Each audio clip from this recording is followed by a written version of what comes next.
Hey bookworms, it's Jade from Bedtime Bookworm and welcome back to my channel. Today I'm here with my February reading wrap-up.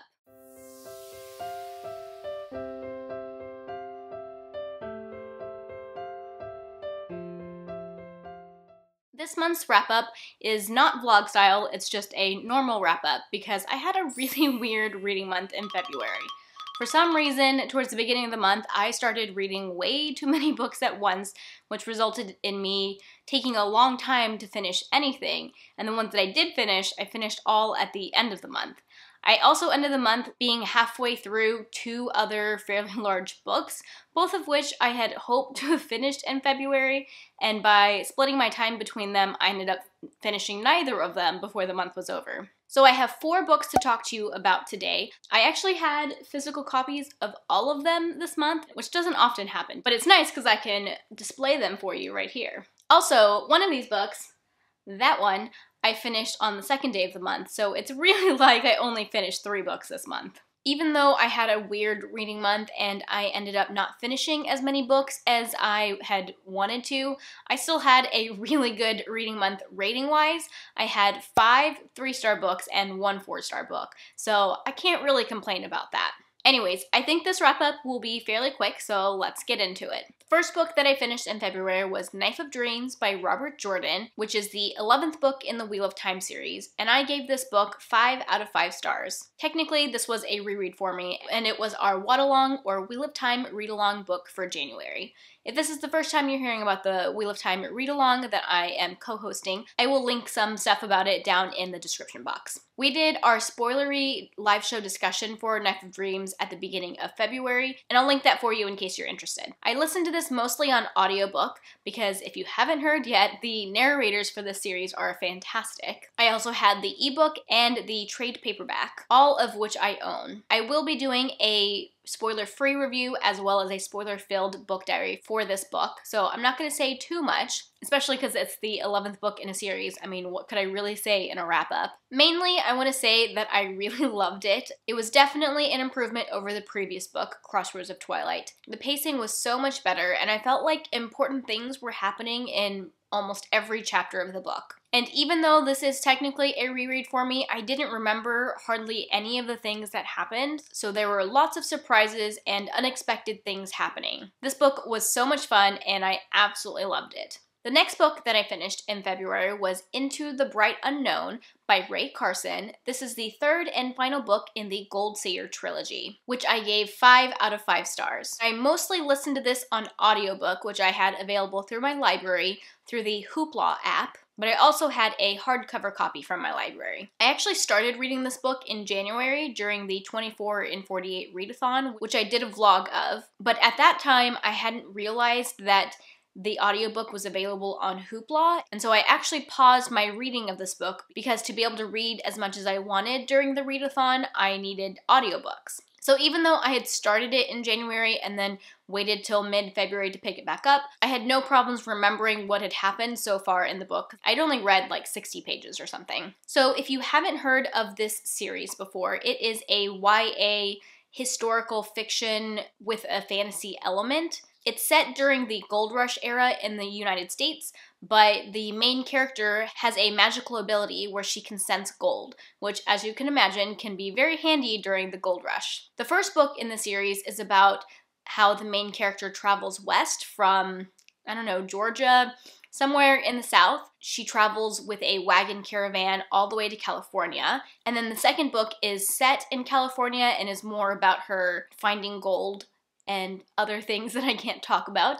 And then this last book is actually more of a heist story, which is one of my favorite types of stories. One of my favorite things about this book and the series is the found family trope. I just love all of the characters that have come together and formed their own little family and how they care about each other and take care of each other throughout all of these books. There's also a relationship that has formed throughout these books, and I love that in this last one, the relationship is already established, and there's no drama around it. I feel like in a lot of YA books, even after a relationship is established, there will be some romantic tension that the author author throws in, and the couple gets all melodramatic about stuff, and the relationship is tumultuous, and that is not what happened in this book. The couple just really care about each other and really support each other, and I loved seeing that in a YA book. Another thing that I really appreciate about this book and this series is how Carson explores race and discrimination during the gold rush time period. There's a lot of talk about slavery. There are a couple escaped slaves or emancipated slaves in the series, and it's definitely a topic of conversation because California is not yet a state. There's also a character who is Native American and a character who is Chinese, and the rights of both of those races are also discussed in this book and series.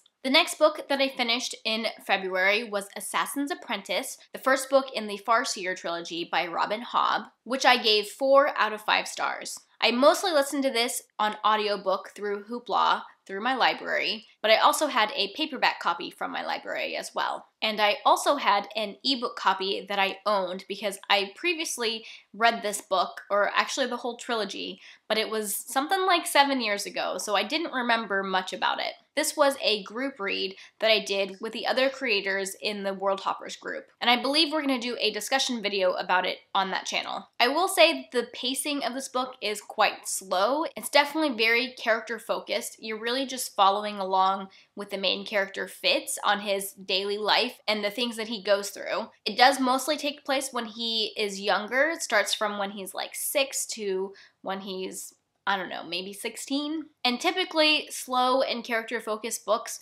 don't really work for me, but I really liked this one. I think some of it is Hobb's writing style. I think it really appealed to me.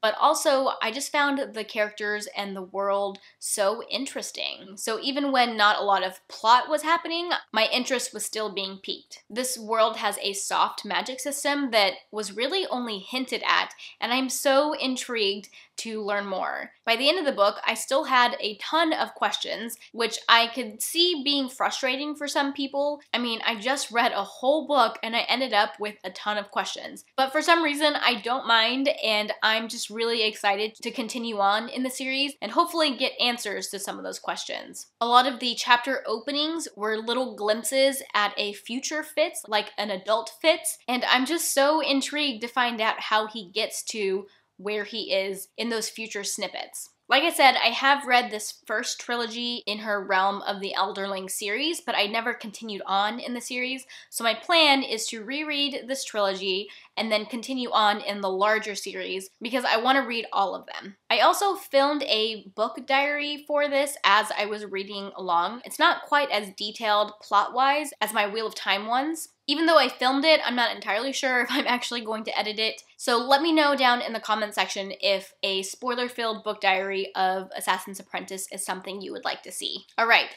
that brings me to my last book that I finished in February, and I definitely ended with a bang because this is probably my favorite book that I read in February. I ended the month with King of Scars by Leigh Bardugo, which is the first book in the Nikolai duology, and I gave this book 5 out of 5 stars. I read this book all in the hardcover copy that I got out from my library. This was probably my most anticipated read of the whole year. I have loved the Grisha trilogy as well as the Six of Crows duology, and Nikolai has been my favorite character out of this whole world, so I was ecstatic when it was announced that he was getting his own duology, and I have been anticipating this book for so long. Even though I was highly anticipating it, after the book came out, I was seeing a lot of mixed reviews on it, which I actually think was a good thing because that helped me to lower my expectations going into the book.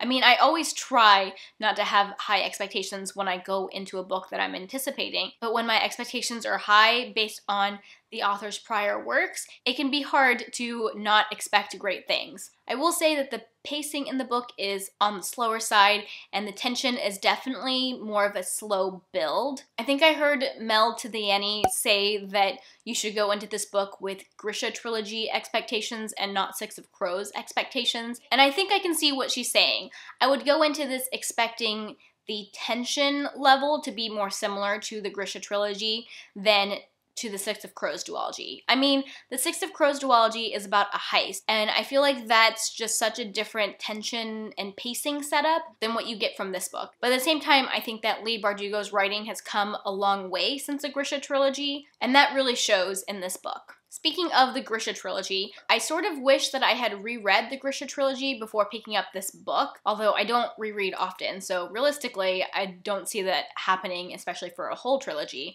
But I just wish that I had remembered more of what I thought of those characters and more details of what happened in those 3 books before picking this up. This one does take place after Six of Crows, but it contains a lot of the characters from the Grisha trilogy, so I just wish that I had remembered more about them before diving into this one. I do think that it's important to have read both the Grisha trilogy and the Six of Crows duology before reading this, because the things that happen in both of those books play such a big part in the setup of this one. Nikolai is one of the main perspectives, but there's also a perspective from Zoya, who is one of the main characters from the Grisha trilogy, and also from Nina, who many people will be familiar with from Six of Crows. And while I liked Nina in Six of Crows, she definitely wasn't my favorite character like she was for a lot of people, but she really grew on me in this book, and I love her even more now than I did after finishing the Six of Crows duology. I also grew really attached to Zoya. You learn a lot more about her past, and you just get to know her better, and she's such an interesting character, and I love her so much, especially after reading this book. And of course, Nikolai.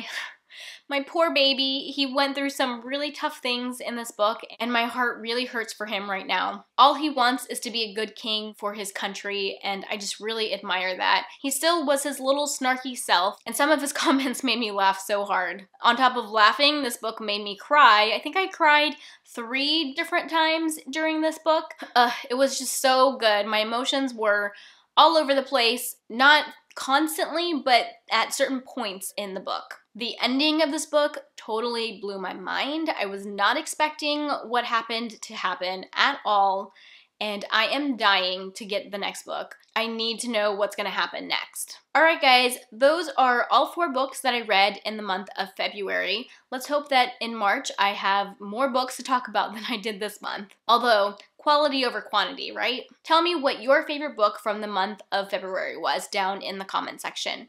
If you like this video, be sure to give it a thumbs up and subscribe to my channel if you like bookish content. I post 1 to 2 times a week. That is all I have for now. Thank you so much for watching, and until next time, bookworms, keep reading. Bye. We did our spoilery live show for... We did our spoilery.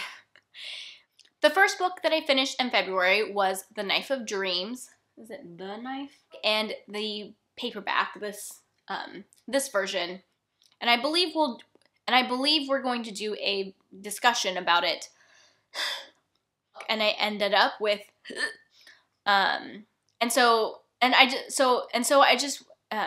bye.